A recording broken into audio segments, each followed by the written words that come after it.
I'm Brent Leary. I'm Paul Greenberg.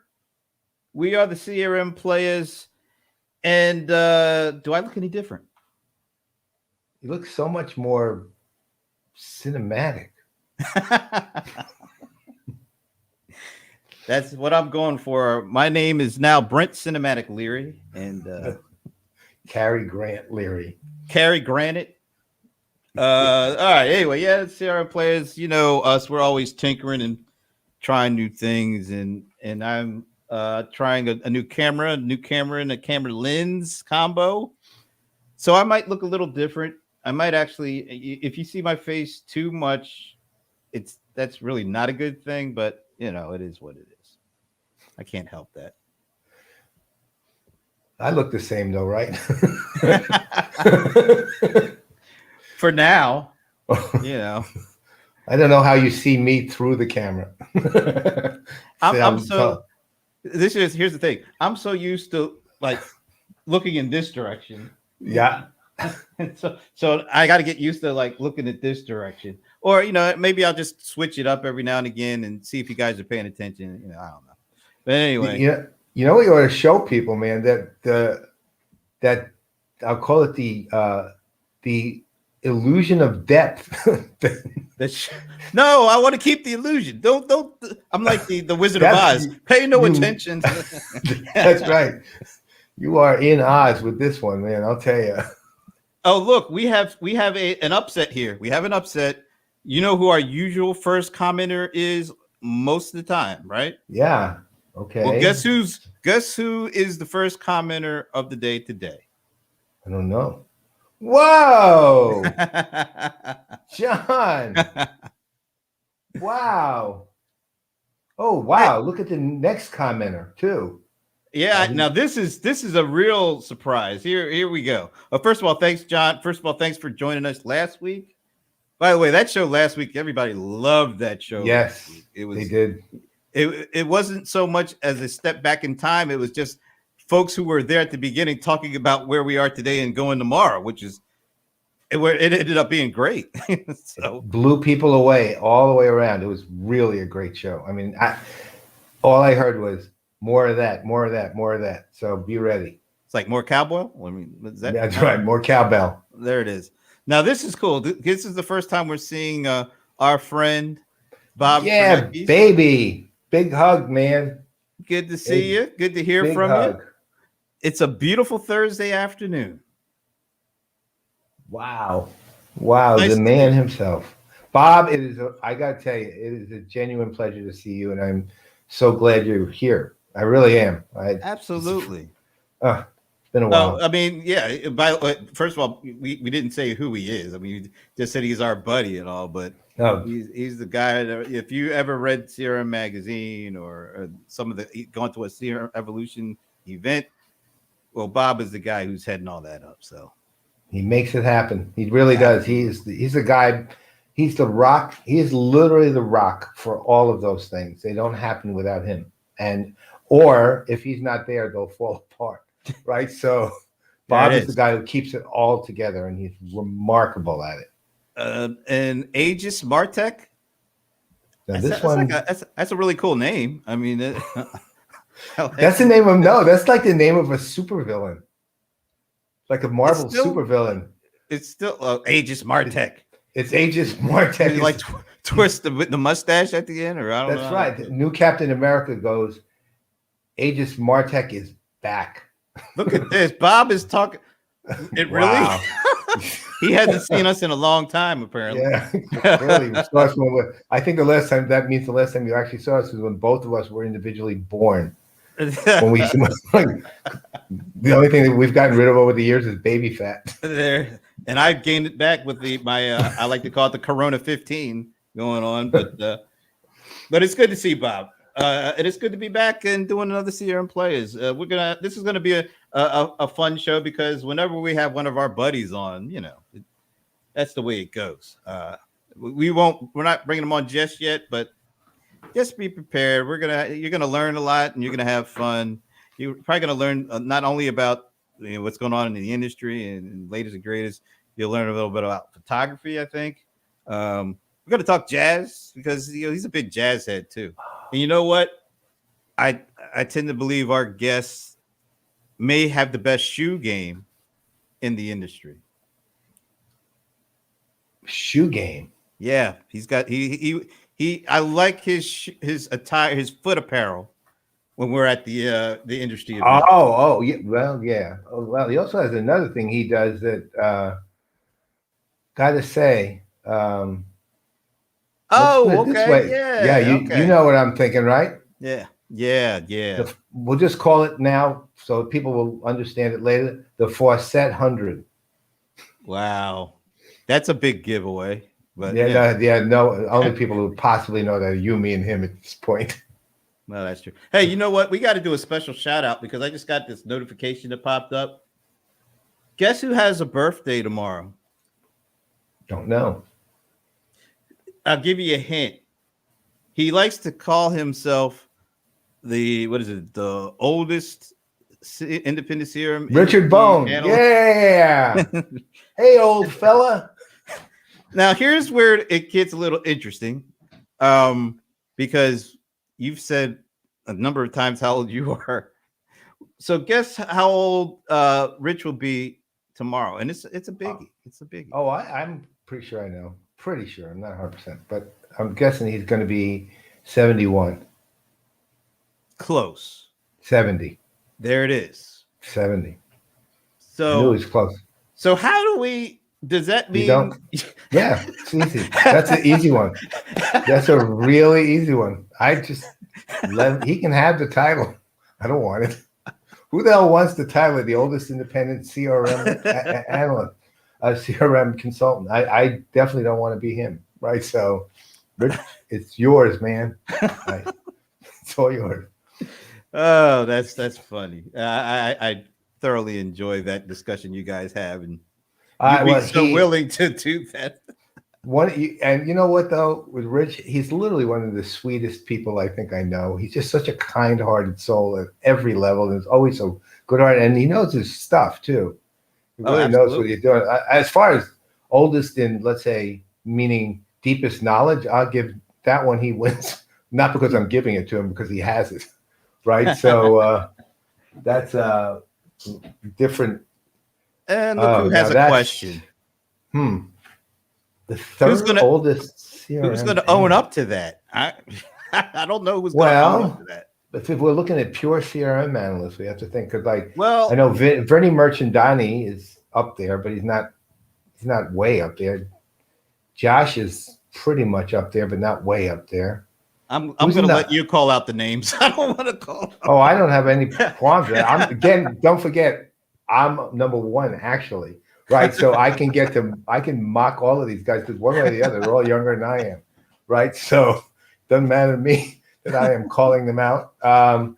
Just think of it this way: the reason people don't know that is they all look so good, right? Yeah, that's why. There aren't really any decrepit-looking independent or any industry analyst when you think about it. Everybody looks. I can think of one, but he's only 42. I won't say that name. Yeah, we'll probably leave that one. So let's see. Oldest. Sandy, I'm gonna have to work on this. Yeah, one. we'll have to get back to you on that one. And also, if you have anybody you want to suggest, Sandy, I mean, one who will be a former supporter. This guy must really want to rub it in. I was 12 when I met Paul.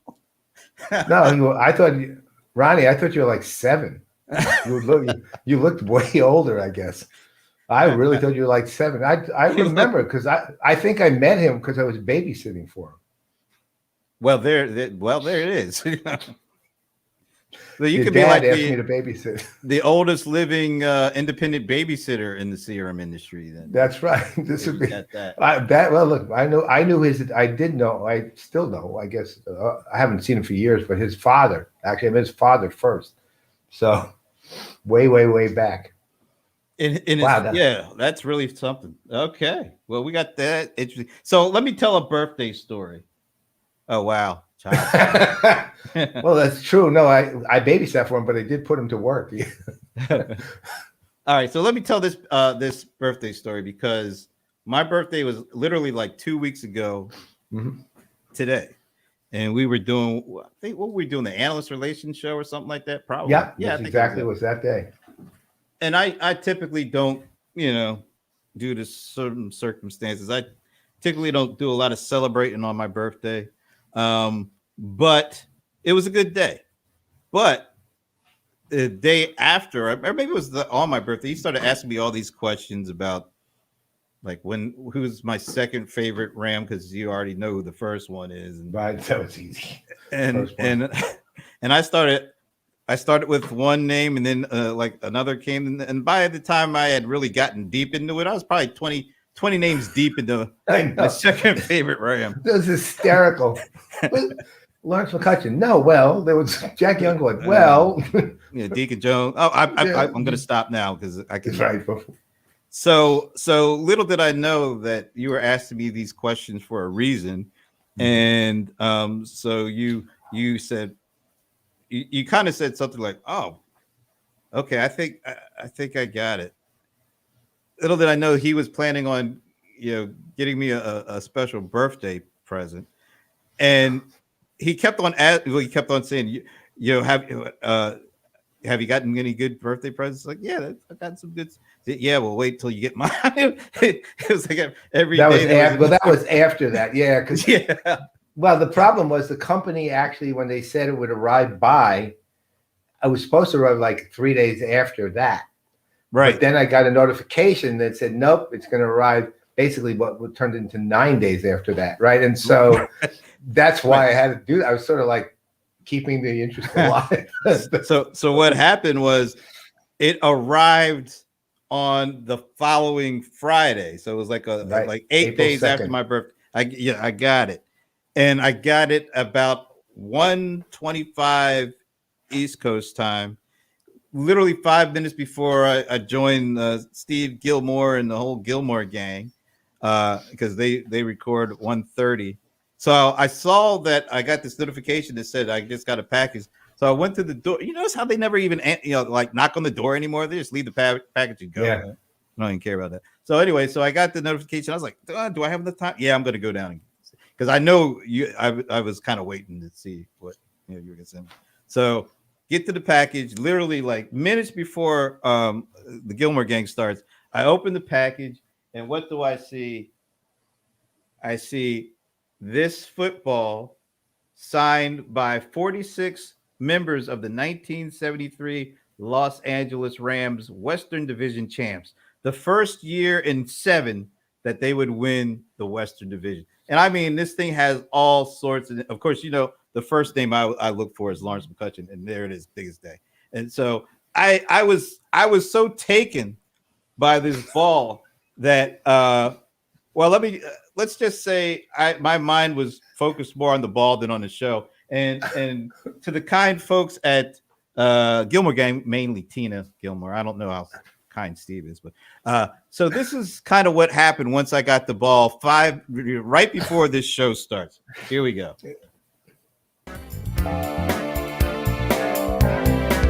Michael Markman may dial in. He's fending for his pooch, and so can't be here. But he said, interestingly, that when I spoke with him, he said that he's really bummed, as he put it. This is an 80s or 60s term, I guess. He's really bummed because there's so much to talk about. So Brent. No. So Brent, go to somebody else. You just set us all up for, and then I'm blanking. I'm too busy thinking about Lawrence McCutcheon. I got Lawrence McCutcheon's autograph on this football. Don't go to Brent. Go somewhere else, please. Brent's got a cat now, by the way, Dennis. Look at that. It's like a teddy bear. It looks like a teddy bear. And I stuck it in the notes that just a couple of seconds ago when your cat was rubbing his face against your face and and Brent was caressing his football. I just saw those two images side by side, and it was just it was heartwarming. It was heartwarming, wasn't it? Yeah, it was. Yeah. Thank you. We both thank you.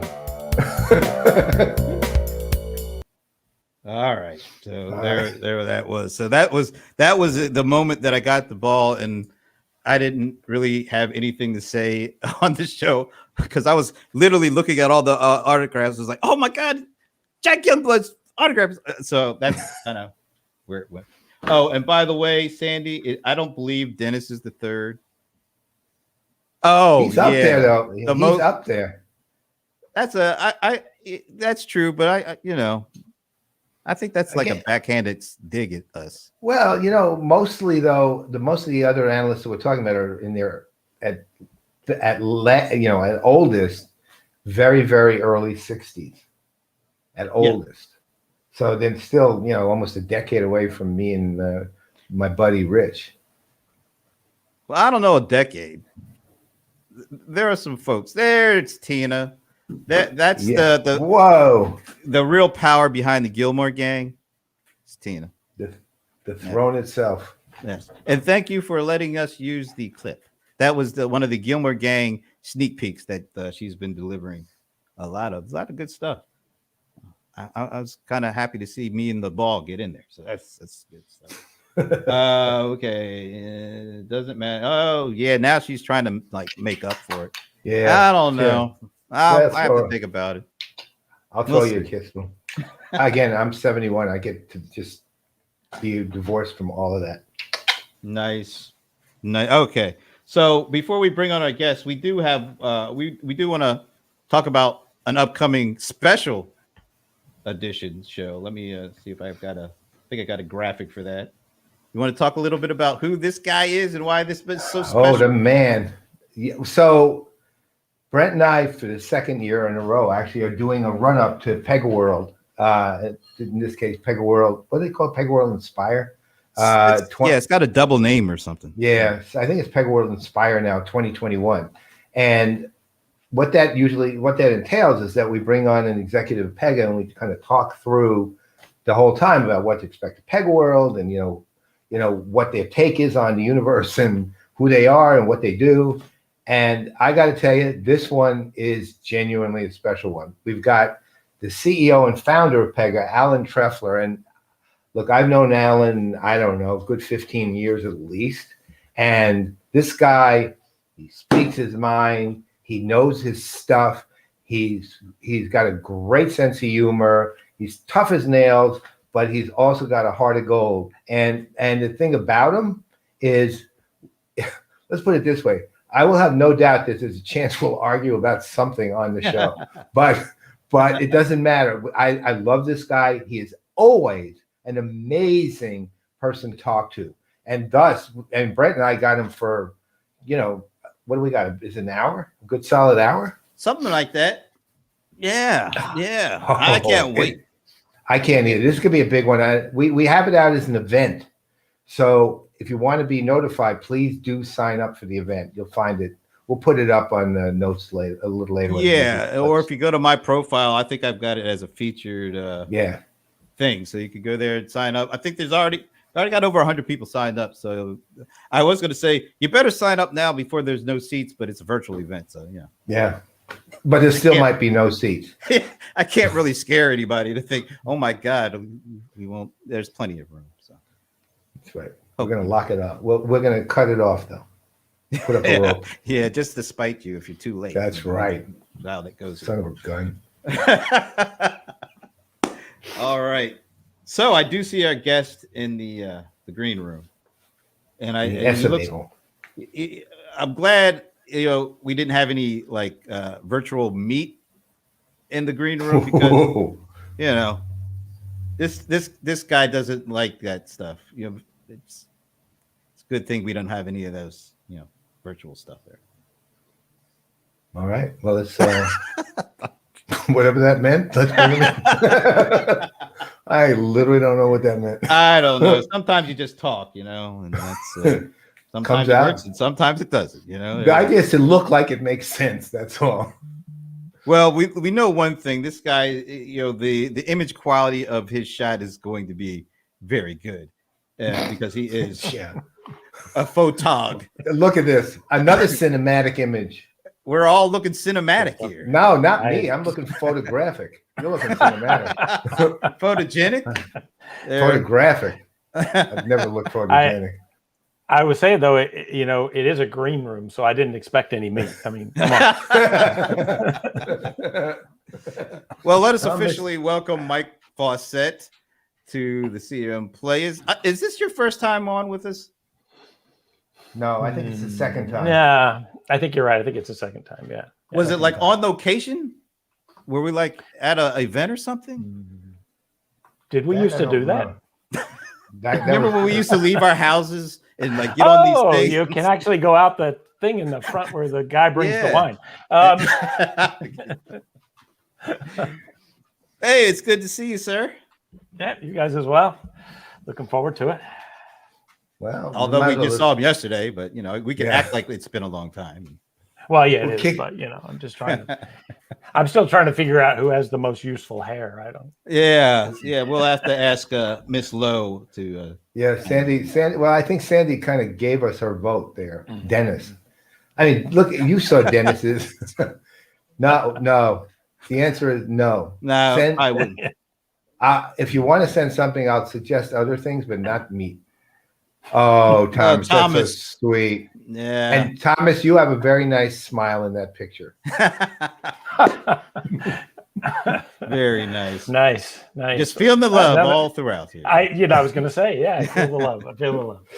All right, so let's get this underway. Hey, so listen, actually, look, you're a long-time leading industry analyst. I mean, you advise the trillion companies. You sit on board. You do all kinds of, let's say, fascinating things. We'll also get to your hobby in a little while, but which is almost not even a hobby. Can I just say one thing before? What's with this hair? Can we move past the hair now, Miss Lowe? I mean,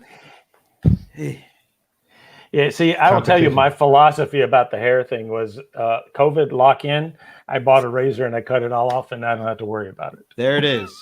I did the exact same thing. And in my case, it just fell out, so it doesn't really matter. All right. Well, so now I said I cut it off, and that way I don't have to say it fell out. Oh, fair enough. Wait, first of all, now we can officially start the show because Spin is spoken. Okay, thank God. See, I was just doing all that weird talk just to wait for Spin. So look, we're heading potentially out of the pandemic at some still unknown point. World's changed, obviously. I think everyone's acknowledged it. Everyone's acknowledged that everyone has their own take on it, which is kind of interesting. And, all of it's kind of broadly similar, but when you dig a little bit, it gets a little more specifically different. Your take on our world, the industry, where it's going, that part of it, as opposed to the world, which is a much bigger story. Yeah. Well, thank goodness. That's a better limitation. I think our world.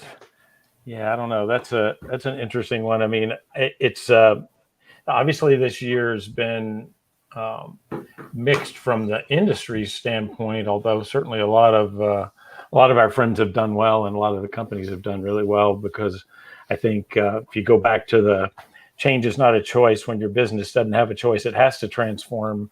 You have to start to look at all of the all the tech that we've been talking about for a long time, and I think that's been interesting from an analyst world perspective. Wow, I spent the last 5 years trying to think about analysts in a little different way, and I think I think in the end it still all comes back to the ability to get the data and understand the data. And that's what I learned, I think, from spending through 5 years at G2 and building that research out.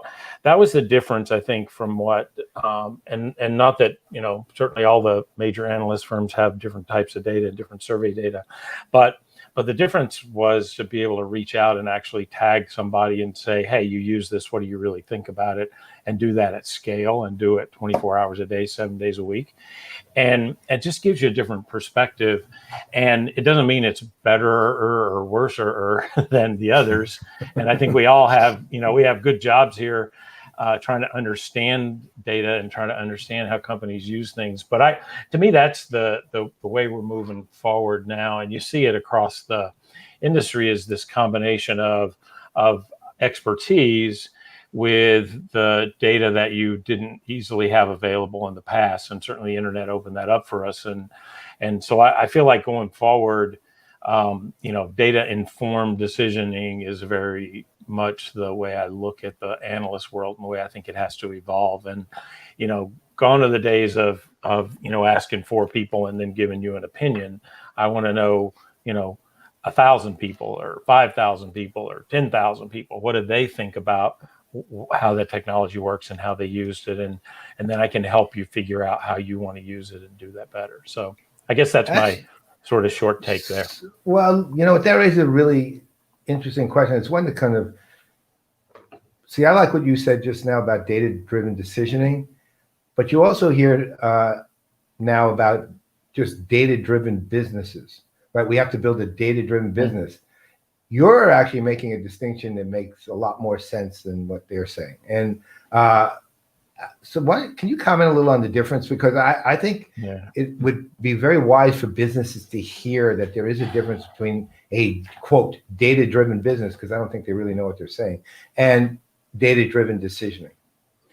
Yeah, I think that's one of the most important distinctions when you think about this. And obviously, I was talking about that in one context, but take it in a broader business context. Right. The idea that I think back through all my career, and I've led a lot of different teams and worked in a lot of different companies, tech companies, and I would say that the places where I've gotten things the worst wrong through the years have been the places where I tried to make everything driven by the data, and I didn't really understand the outcomes that were going to come from using the data to drive the decision or to drive the behavior, right? So it's easy to say we're a data-driven business, but is it the right data? Is it the data that you actually need to get to the outcome that you want? And I think that's where having people that can interpret that and take you to the point where you can get to the outcomes you're looking for, make sure you understand what those are. I mean, I've definitely built high performing teams, and I've also, screwed those teams up by giving them the wrong metrics or leading them down, here we have to get to this place or that place, and it actually didn't lead to the behavior that we wanted or the outcomes that we wanted. So for me, I think that's the difference. How do you interpret the data to make a business decision versus, we're data driven, so here we have to do this and we have to do that, and I don't think that's the same thing at all. Yeah, I don't either.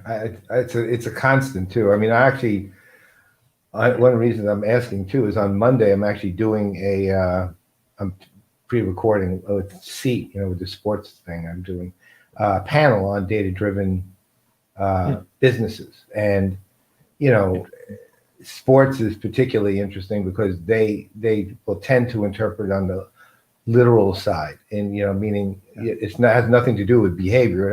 Everything has to do with data and measurement, right?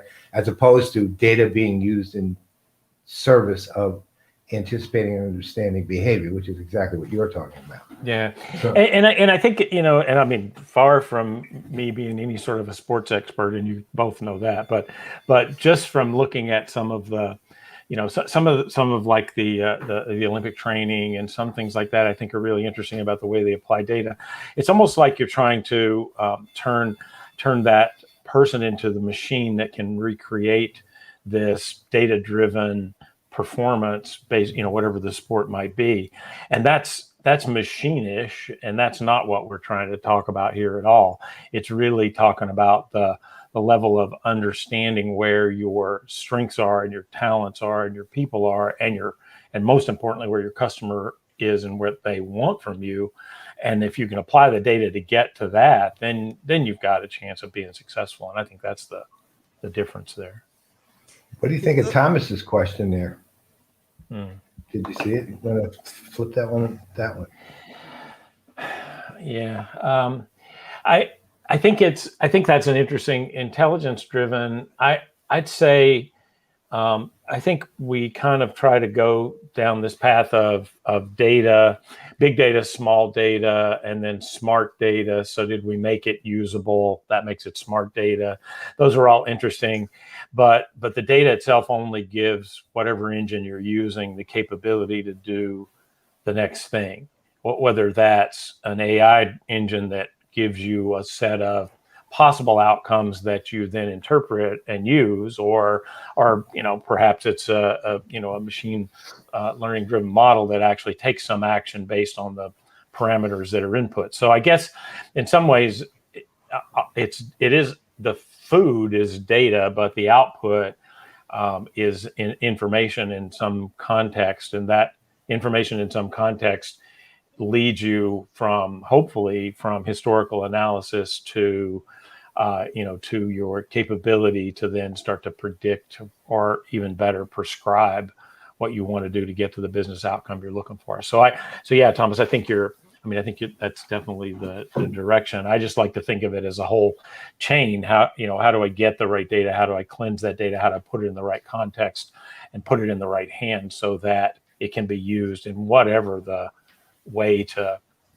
use it may be, right? So whether it's a machine learning algorithm, or whether it's a person or a team making a decision, or even a customer, taking that data and making a decision that hopefully leads to the outcome that you want, and certainly the one they want. Perfect. I want to take you, get your take on, you were at IDC for years and heading up the enterprise software stuff, research stuff over there. You went to G2 crowd, you built their research practice basically. Talk a little bit about the enterprise buyer. Have they gravitated more towards what you were trying to do, what you were trying to build with G2, in terms of, we know small businesses, they can't afford the tier one guys. So G2 crowd was really great because it provided something that they didn't have any access to before. Whereas the enterprise guys, they all, they go to the tier one guys. Have you seen a significant shift in decision making going towards the model that you were building at G2? And if not, why do you think it hasn't progressed as much? No, actually, so G2's traffic, which is a good indicator of the audience, is generally a third. So a third small, a third mid, and a third enterprise. Now, how each of those sectors use, and this is a terribly broad generalization, but take it for what it's worth, how each sector uses that data, uses the information that's there, is different. And what I tried to do at G2, and what G2 really provides there, is this real user voice or user experience with the technology, but it also then gives you the capability to collect enough data that you can then slice and dice that data to get down to more specifics around what you're trying to figure out. If I'm a small business owner and I need a bookkeeping system, that is as much of a problem as it is for a committee member trying to select the next lead scoring system for a large enterprise. It's just as important, maybe more important, I suppose you could argue. And in each case, they have different resources they're going to use to make that decision. In the small business owner's case, they may very well come to G2 and do the research, look at some of the reports that we create. And G2 puts out, I think probably, I haven't checked lately because my role's changed a bit there, but I think we're around 6,500 reports a quarter that rank software in different categories, and that's all automated. That's not person driven. That is, that's algorithm driven comparisons. Now, does that make your decision for you? No, because there are more things to it than that. If I'm a small business owner, I want to see data from small business owners, preferably in my industry, and trying to solve the same problem I'm trying to solve. And if I can look at that data and I can see, hey, 8 out of 10 of them have selected this system, then I'm going to bet that that's going to be a good fit for me. And I can do that whole process in a really short period of time on the site. But if I'm in big enterprise and I'm trying to do that, I'm a member of a selection committee. Maybe I'm an influencer, maybe I'm a decision maker, all those things.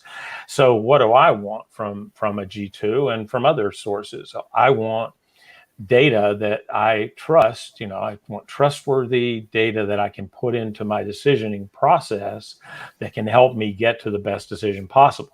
The beauty of a site like G2 is that most likely there is data there that is in your industry, in your size of company, and with similar problems to what you're trying to solve. So if I can take that and put that on the table with some expert opinion from some analysts, and maybe with some input from some of my peers at other companies. All those things can come together to help me make a much better purchase decision than I could have made before. So I think G2 is relevant to all of those different segments, but just used in a different way when you get there.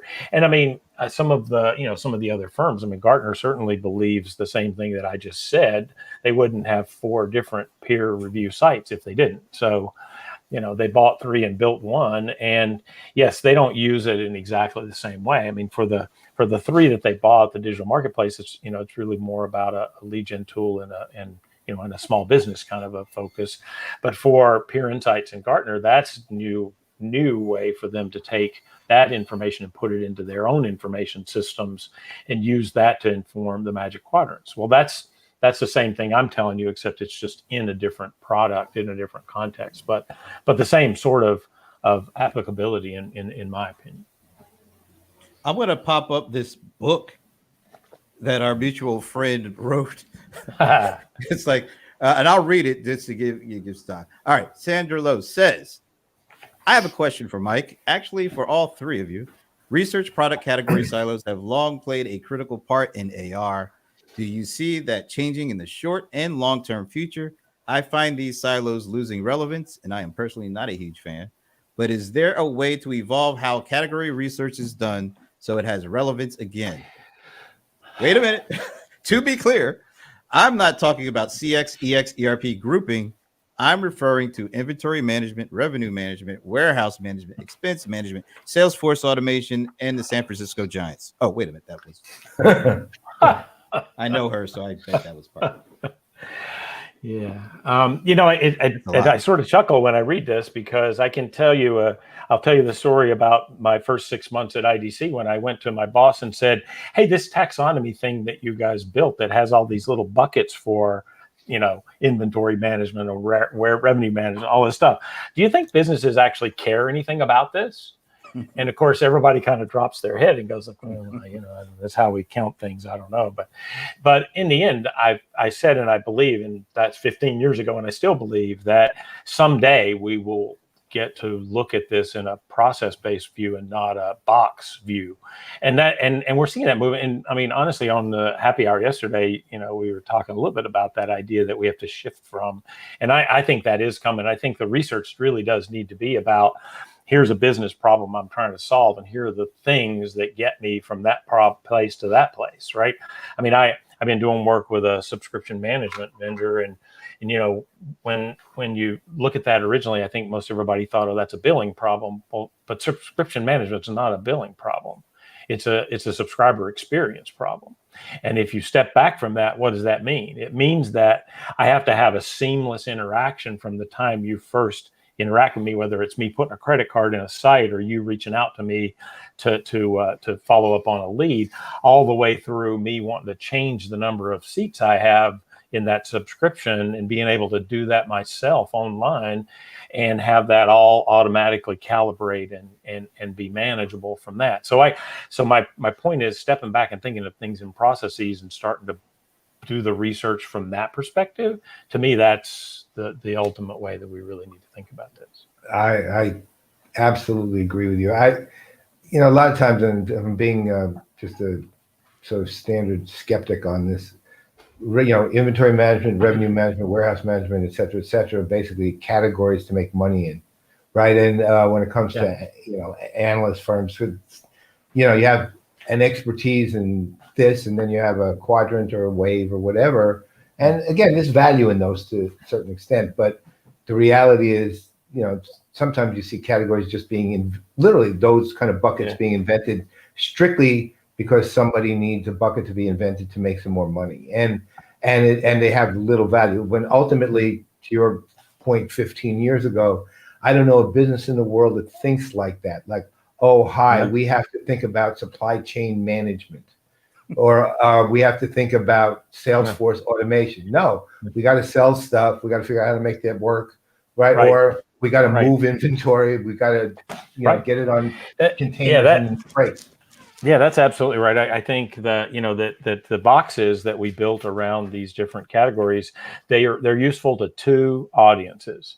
They're useful from a vendor perspective because what do I market? What do I sell? Well, it's a whole lot easier to sell a warehouse management solution than it is to talk about your entire process of fulfillment. Right, that's a whole different issue. So I think it's easy from the vendor perspective to think in that, although hopefully we're moving more and more away from that. And then the second place is in the analyst world is easy because I have expertise in that thing that's in my box, and I can charge you for the thing that's in my box. And as long as the world thinks in that way on both ends, then that works. But when I talk to businesses about their problems, rarely do I talk about the fact that they need another warehouse management system. Well, actually, never do I talk about the fact that no offense to the warehouse management people, but I think the pandemic has really put a spotlight on this because when before, let's say you were selling in stores and even groceries in stores, then overnight people couldn't go to stores. So you had to figure out a whole new way of getting what you sell to the customer. And I think some pure play subscription companies, they were built with that in mind because every month they have to show value to the customer in order for them to re-sign up every month. And I think pure play subscription companies already have kind of broken down those silos and think more about almost sort of like an Amazonian kind of thing, where you don't think of supply chain or fulfillment. You think of just customer, meeting customer expectations, and those cross boundaries or whatever silos you have, because it's that one chink in the fence that could create a terrible experience that could have been a great one. So I think modern companies are kind of already on that, and that kind of also leaves us. We had that conversation with Teams World not too long ago, and he said during the pandemic, his customers, they did a survey, and pure play subscription companies, they didn't suffer nearly as bad as the traditional business. And in certain instances, I think he said a quarter of their businesses, their customers actually did better than the year before. And so I think companies that get that, they don't think in those terms anymore. I do want to say this. I just want to pop up her question again. We let you slide, Sandy, because you're a buddy of all of us. But whenever your question starts taking away from the picture, and see, we're almost missing Mike's chin because your question is so long. You're going to have to learn how to break these questions down a little bit.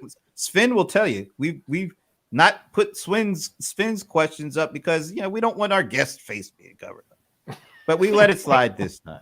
All right. Just had to put that. What occurs to me, too, there's this company I think we all probably know of, at least, and have talked to, is MetaCX, right? And they're a technology company and they have a very interesting technology they're developing. I'm actually fascinated by it to a large extent. It's Scott McCorkle's company. Those of you who don't know him, he's the former founder and CEO of ExactTarget, got acquired by Salesforce, ran Marketing Cloud. This is his new venture. Well, the concept, and it kind of goes to the heart of what we're saying here, which is interesting. The concept is that they look at things in three sort of groupings. Group one is, the a salesperson's responsibility is to work with the customer to define the outcomes that the customer wants to see achieved. Then the second grouping is then the company, the company who's doing selling, who's worked with the potential customer on the outcomes, has to align itself with those potential outcomes to make sure that they can, help their customer accomplish those outcomes. And then the third part is being able to measure success or failure of that, which is actually much closer to how it all actually works, right? But what's interesting about it, and this is why it goes to the heart of what we're saying, is they don't know what market they're in. They literally don't. They literally, at first, they define themselves as customer lifecycle management, which is an actual market, but isn't that one, right? Isn't doing what they do at all. It's totally different.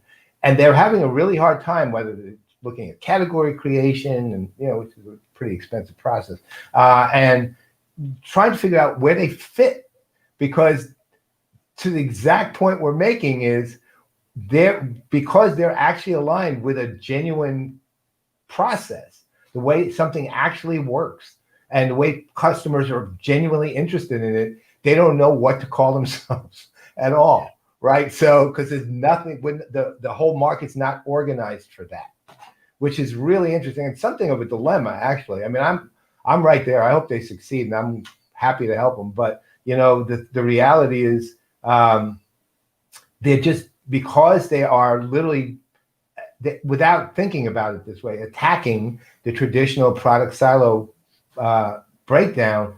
They don't know what to do, right? They literally don't know how to apply themselves to a market, because there is nothing that really works for them at the moment, which is fascinating. Interesting. And it is a problem. And I mean, one of the things that at G2, one of the things that I spent a fair bit of time on with different startups and companies that were trying to make markets was exactly that. Like, how do you use a platform like that to try to come into and build out a new category? Actually, the old CMO at Gong wrote a book about how Gong did that. And some of what they did was using G2, and I wrote a little section in there for him. And I think that's a valid point, especially when you're trying to move from the boxes that already exist. And as we know, especially in the large analyst firms, those boxes are very set. They're very rigid, because if you count revenue, you can't just completely move your boxes around every year. You can't keep up with it, right? So it won't really work. So it needs to be a more flexible thing. I like to think of the G2 taxonomy as more like a real-time taxonomy, something that can change to match what the market's doing now and where it's moving. I want to go ahead. I'm sorry. Go ahead, Brett. I want to go in a little different direction. So, but if you have a follow, why don't you do that first? No, I don't. Go ahead. I was going to make a different point. Go Okay. ahead. So I want to go in a little different direction, because you're a influencer, industry analyst beyond what you did with G2. G2. I want to talk to you about Apple's iOS update and what it could potentially do by way of customer data privacy, and if you think that it will actually make companies think about customer data privacy. Because I did a survey that I partnered with Zoho on, and found like companies of all sizes, and it's a general blanket statement, they don't seem to care that much about customer data privacy right now. And Apple doing what it is about to do, will that force companies to really start taking it seriously? Or do you think even Apple can't move the needle on this? Yeah, I think first of all, you're absolutely right. The people that care about data privacy are the people whose privacy has been compromised, right? That's when you actually care the most about data privacy, when it's now on the black web somewhere. I always hope that that things like this, changes like this, could help. But I mean, come on, we had the EU come out with this massive data privacy, GDPR initiative, and now you've seen CCPA in California. I mean, there's lots of different things that are trying to move the needle, but in the end, what's good for the company has to align with what's good for the customer, and it doesn't today. And some of that, to me, honestly, some of that is I think a lot of times in the data privacy conversation, you could move down the right relationship with the customer if you simply made it transparent enough so that they understood the value they got for letting you use that data. And as long as that value proposition was balanced, it'd be fine. But the problem is that it's not balanced today, nor is it transparent. I mean, what was that? I read something recently about both iOS and Android, and the data that it was sending back to the mothership, that actually even stuff that you had denied that you wanted to have sent was still transferring that back. So, I mean, honestly, it's the point of making it painful for those companies so that they do have to care still has to come back to the consumer, the customer.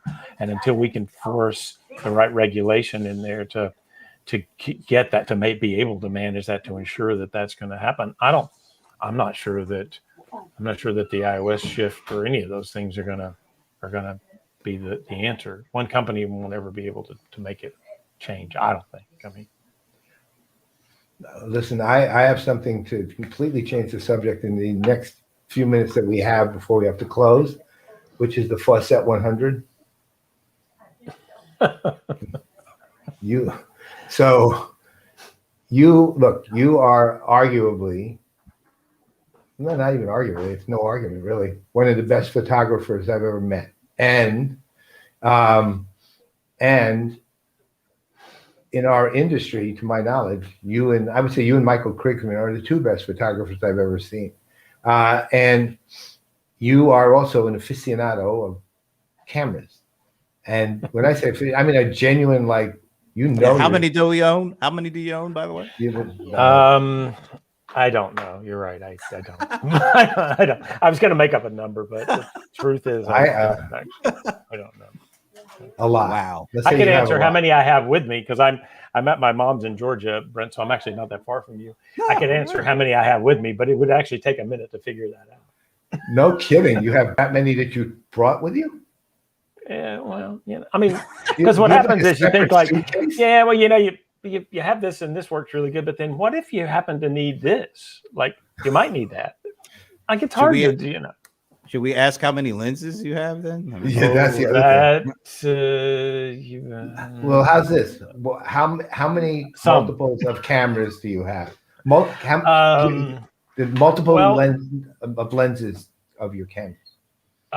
So I could see how I answer this. I only have one high-end digital camera with me. Okay, which is that? And then I have that's the Sony A7R4. Oh, yeah, which is a great camera. Yeah, I shoot mostly film, but although I've been doing more digital this year, and so going back to the Sonys because I've been an avid. Like when it comes to digital, I really like the Sony cameras, so I've had them off and on for a while. But then when it comes to film, especially medium format, I mean, I still do a lot of work in film, and so like I have one of my Hasselblads with me, which is one of my favorite cameras ever, and I think I have 4 lenses for that. I guarantee people don't know what a Hasselblad is. I do, but I know Brent does, but. I guarantee most people don't even know what that is because they know what they know. They know Sony, Canon, Nikon, Olympus. I have to admit, I thought it was a old quarterback that used to play with the Seattle Seahawks. I remember, but that was Hassel. Jim. Jim. That's right, Knight Rider. Yeah, exactly. Yeah, no, so it's a film version, but they do actually make some nice digital cameras too. And then a few other, like I always have a few, like 35 mil. Like I have a Leica with me, and I have a old Contax with me, and I have, a few things like that. So, and then for the Sony, I actually have adapters so that almost all those old film lenses work on the Sony too. So do you have what's that company, Brent? The one I always forget the name of. $649 is all I remember is the cost. Oh, the adapter. No, the adapter. Metabones. Metabones. Yeah, Metabones. That's what I'm talking about. I have a few different ones, but I do have a Metabones. It depends on the one. So for some of them, the ones that are autofocus lenses and I want to use the autofocus function, then I'll buy whatever that is. And then it just depends. Like I have an adapter for all the Leica lenses that's very manual, obviously, but it's one I've had for years. And so yeah, I like using those lenses on the digital camera too, and then switching back and forth. It's fun. I'm curious. So what are you streaming off of right now? Is it just a laptop or is it an actual camera? No, it's the Sony. It set up. Yeah, I have the Sony set up, and then I also have a GoPro 9 that I use sometimes as a webcam. But GoPro, if you're listening, would you please fix the software so it works with the new M1 Apple chip, because it does not right now, and it's very annoying. Anyway, I don't know if you guys draw, GoPro folks here or not, but just in case. No, we don't. I have a couple of old I think I have GoPro 4s. It's been a long time. I don't know. I got them for free from Meili at Sweets years ago. A couple of them, and I gave them away. All right. I want to ask them before we leave. What is your favorite jazz album of all time? Oh, God, that is really hard. It's not really hard. I always answer this the same way because there are a lot of things I really love, but in the end, Kind of Blue is still kind of like it doesn't get much better than that. Nah, that's like saying it's like the old phrase: you'll never get fired by buying IBM. You can't go wrong with saying Kind of Blue. No, Yeah, no. yeah, that kind of best. that's as good a savior as anything ever. I love that. Yeah. Well, that was What? quick, painless. It didn't take a lot. I could make it more painful, but I decided not. No, that's it. That's the right answer, man. I'm with you on that one. Check out Hey, Spin. one question for you guys. So I'm curious because I'm trying out a new microphone setup. I've got this new Rode That's the one you wireless. just bought, isn't it? Yeah, we just wireless literally, go-to. yeah, we literally just bought them. The thing about them is that I actually find astounding is that as long as it's direct line of sight, you literally could be 600 feet away from your camera and still hear clearly. It's crazy, isn't it? Yeah. So I have that, and I bought the little lavalier that goes with it because I've been testing that. The sound seems like it's been okay. So Are you using that now? Yeah, Is that yeah. what I'm you're using doing right that. now? Oh, yeah, no, sound is great. The other thing I will tell you though is it works with every standard lavalier mic. That's the one thing I have the Shure lavalier mics, and I'm going to be testing those on it, see if they work. Yeah, I have a Shure lavalier mic, and it doesn't work well. Okay. So I'll be interested to hear what you say. And Yeah, I use it plugged into my camera, plugged into my laptop sometimes, but it doesn't work off the Rode transmitter. Yeah, for some see, reason. the only time I used it to do a presentation that required me not having a headset, basically. So, and it required me moving around a little bit in the house, right in this room. But and it would the sound on, but that was a pure, Shure system. Like I have the transmitter and the receiver and the whole thing, and it worked great. I mean, that worked great, but that was in house too. Yeah, so I so far I've been pretty happy with this. So I've been trying that. I mean, I have a big Shure, mounted like all of us somewhere, but it's, I don't have, so I don't have. I had to move my office because as you know, I said I have a little mobility issue right now, so I couldn't go upstairs to the office, so I had to move it downstairs, and I didn't want to move that big mic, so I tested. Well, I'll tell you, you sound the picture's great, the sound's great. I mean, it's working fantastically well. So they're okay. Everybody listening, I get it. Probably if you're a beginner, I'd get a less pricey camera, I think. But beyond that, you probably wouldn't go for that one up front. No. The camera he's got there is a great camera, but it costs you, and it's worth it. Check out what Spin is working with. Yeah, I had an EOS 7D one time years ago. I used to do Canons for a bit, and that's a nice camera. I had that, and then I bought the 5D, which was nice for a while too. But well, I'm with you on Sony. I love Sony's and Panasonic.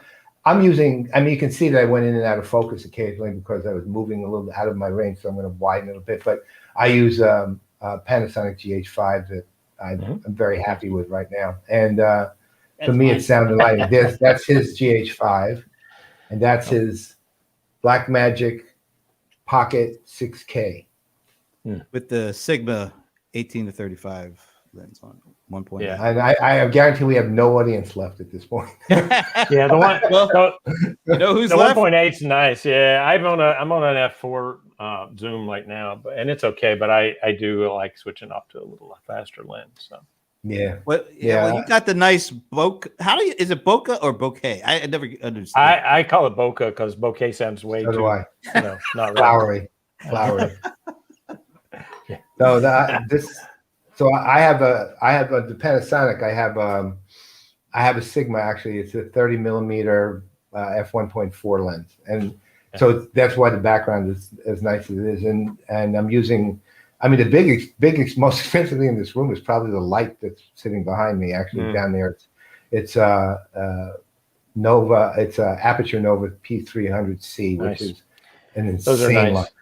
Yeah, those are nice. I have two Lume cubes that I have set up here, the Pro panel and the Mini panel, and those are nice because they're portable and tunable. So you go from from cold to warm and back, and it really does help. So.